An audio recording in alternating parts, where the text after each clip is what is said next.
Velkommen til Due Parterapi. Mit navn er Jan Due. Jeg er psykoterapeut med speciale i parterapi. Et speciale, som jeg har udøvet i mere end 10 år. Jeg vil sige noget om de 5 kærlighedssprog. For 30 år siden udkom bogen De 5 kærlighedssprog, som er skrevet af psykologen Gary Chapman.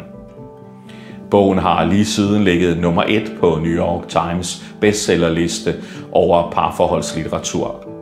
Det er ret godt gået, år efter år i 30 år, at ligge nummer 1. Det er virkelig tale om kærlighedens bestseller.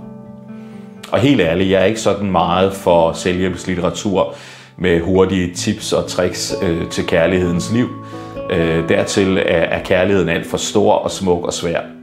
Men lige præcis denne her bog, synes jeg har nogle indsigter, som er virkelig hjælpsomme, og som kan hjælpe os med en større forståelse for hinanden i parforholdet, men også gøre os bedre i stand til at fylde hinandens kærlighedsbeholder op. Min kone og jeg bruger selv de her tanker i bogen i vores eget parforhold, og har rigtig, rigtig stor glæde og gavn af dem.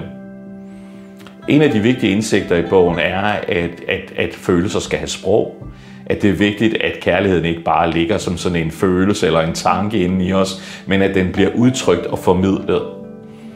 En anden indsigt i bogen er også, at der let opstår en sprogforvirring i parforholdet, fordi der netop er forskellige kærlighedssprog. Så hvis ikke vi taler det samme kærlighedssprog, så kan vi risikere ligesom ikke at være på frekvens med hinanden, og dermed i virkeligheden også komme til at tale forbi hinanden. En tredje indsigt i bogen er, at der er sådan en kærlighedsbeholder i os som mennesker. Det er sådan en simpel metafor, et simpelt billede, men det er ret hjælpsomt. Og det er faktisk ret vigtigt for os i parforholdet ligesom at få fyldt kærlighedens beholderen op. H.C. Andersen han siger, at kærligheden søder alt. Og vi forsøger virkelig livet for hinanden, når vi fylder hinandens kærlighedsbeholder op. Livet bliver bare meget lettere, end hvis vi kører på en tom tank eller en halvtom tank. Så derfor er det her faktisk en ret vigtig, skal vi sige, dynamik. De 5 kærlighedssprog, de er anerkendende ord. Det er tid til hinanden. Det er fysisk berøring. Det er hjælpsomhed. Og så er det endelig gave og generøsitet.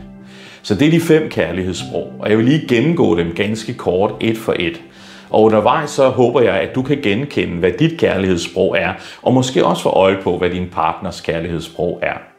Lad os starte med de anerkendende ord. For nogen så er ros, anerkendelse, noget, der simpelthen varmer hjertet. Et kompliment, et varmt, kærligt, opmuntrende ord kan for nogen simpelthen være fuldstændig opløftende. Der var engang en mand, som sagde til mig, en sød sms fra min kone kan simpelthen få mig til at flyve gennem dagen. Den amerikanske forfatter Mark Twain, han sagde, at jeg kan leve 2 måneder på en god kompliment. Så der er virkelig en kraft i anerkendende ord. De kan virkelig være med til at formidle kærlighed. Så det at anerkende et godt stykke arbejde, eller sige, hvor har du nogle brede skuldre, du er en fantastisk kok, du er så god for vores børn. Sådanne små, søde bemærkninger og anerkendelser i løbet af dagen kan være for nogen simpelthen gøre, at de føler sig enormt elsket og bekræftet i forholdet. Et andet kærlighedssprog, det er tid til hinanden. For nogen, de oplever simpelthen det der med at have øjeblikke, hvor der er opmærksomhed og øjenkontakt som et udtryk for kærlighed. Når mobilen er lagt væk, og fjernsynet måske også er slukket, og man bare sådan har tid til hinanden, det betyder rigtig meget for deres oplevelse af kærligheden i forholdet. Det kan også være den helt ordløse kontakt, hvor man bare sidder sammen og nyder nærværet med hinanden. Det kan også bare være at sidde i sofaen og se et tv-program sammen med Matador-mixen på bordet. Det kan simpelthen også bare være sådan noget, der fylder kærlighedsbeholderen op. I det der med tid til hinanden kan der også ligge den der mulighed for at dele livet med hinanden. Sætte ord på tanker og følelser og overvejelser, man går med. Og for nogen så oplever de det simpelthen at blive flere ton lettere, når de sådan lige får lov til at dele, hvad hjertet er fyldt af. Så oplever de sig både set, hørt og mødt og holdt af i parforholdet. Så det er også et rigtig vigtigt kærlighedssprog, det her med tid til hinanden. Der ligger også det her med at tage på en getaway, eller gøre nogle ting sammen i parforholdet, gå en tur, eller tage på café og få et koldt glas hvidvin. Det er også noget af det her, der ligger i det her kærlighedssprog. Så er der det, der handler om fysisk berøring, kys, knus, kærtegn, også seksualitet og intimitet.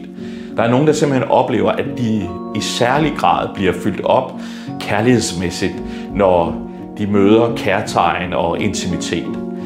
Det kan bare være det at holde hinanden i hånden. Det kan være det at have fodkontakt under bordet. Det kan være det der at sidde tæt sammen i sofaen.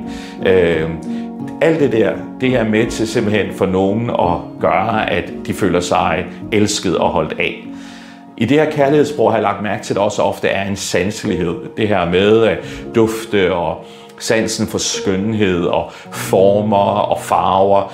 At man virkelig sådan oplever, at den der sanselighed betyder rigtig meget.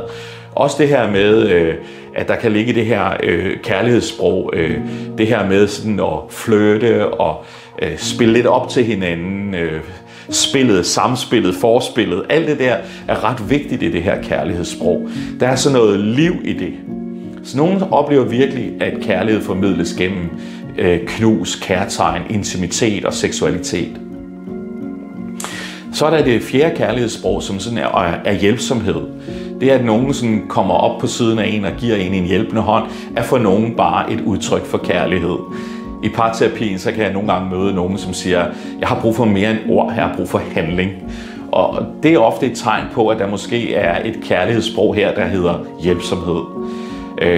De oplever, at det, at nogen kommer og giver dem en hånd, og deres elskede sådan hjælper til med det, der er det praktiske i hverdagen og letter hverdagen, det varmer dem sådan helt ind i hjertet. Det gør, at de føler sig som en del af et team, de føler sig set, de oplever ikke, at de er ladt alene med det hele, men oplever virkelig, at den anden kommer ind og tager del i nogle af hverdagens byrder, og igennem det, så føler de sig bare enormt elsket og holdt af og set. Så det er også et vigtigt kærlighedssprog. Og endelig til sidst, men absolut ikke mindst, så er der generøsitet. Der er nogen, som sådan oplever kærligheden igennem det at få små gaver.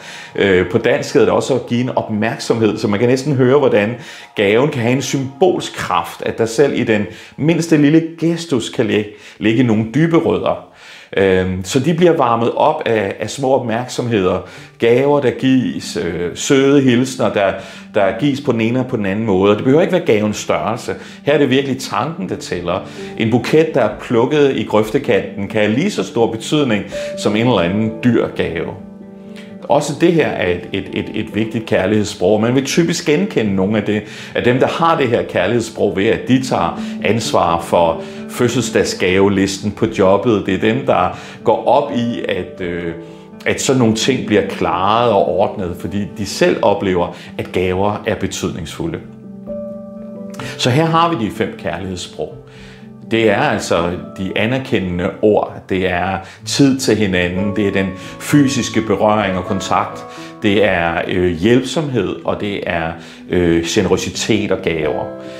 Og mens jeg har talt om det, så håber jeg, at du på en eller anden måde har fået en fornemmelse af, hvad dit eget kærlighedssprog er. At du begynder sådan at kunne skyde dig ind på, hvad er det egentlig, der varmer mit hjerte op? Hvad er det, der fylder min kærlighedsbeholder?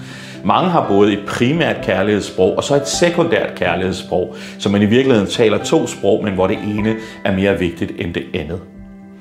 Og udfordringen i vores parforhold, det er faktisk at prøve at lære både at tale vores eget sprog og identificere det selvfølgelig. Det taler vi sådan helt naturligt, men identificere det, så vi er bevidste om, hvad er det egentlig, der gør, at jeg oplever kærlighed.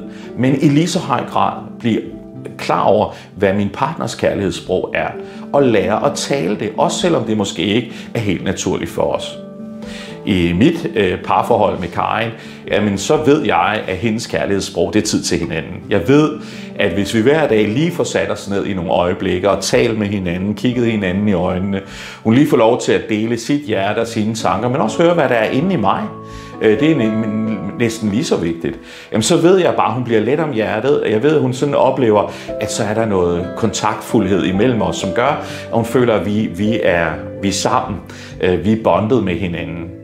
Hendes sekundære kærlighedssprog, det er hjælpsomhed. Så jeg ved også bare, at hun bliver glad i låget, når jeg sådan hjælper til og tager mine opgaver og sørger for at også lige give et ordentligt løft, hvis hun er presset på et tidspunkt, at så jeg lige lægger skulder til.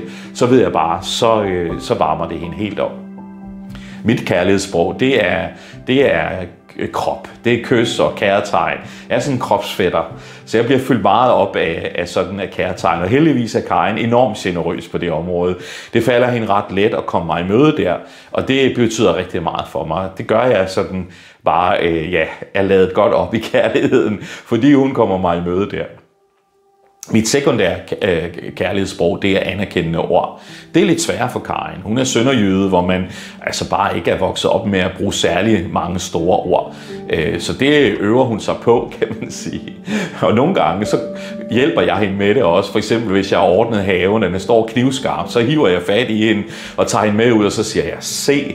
Og nu ved hun, at det er et vigtigt øjeblik, så hun siger, nej, hvor er det flot, og slår hænderne sammen. Og jeg er jo ved at ravne af stolthed. Det varmer mig. Sådan som Karin og jeg danser med hinanden, har vi sådan lært at bruge de her indsigter på en meget bevidst måde, og det hjælper os til ligesom at opleve kærligheden imellem os blomstre og folde sig ud.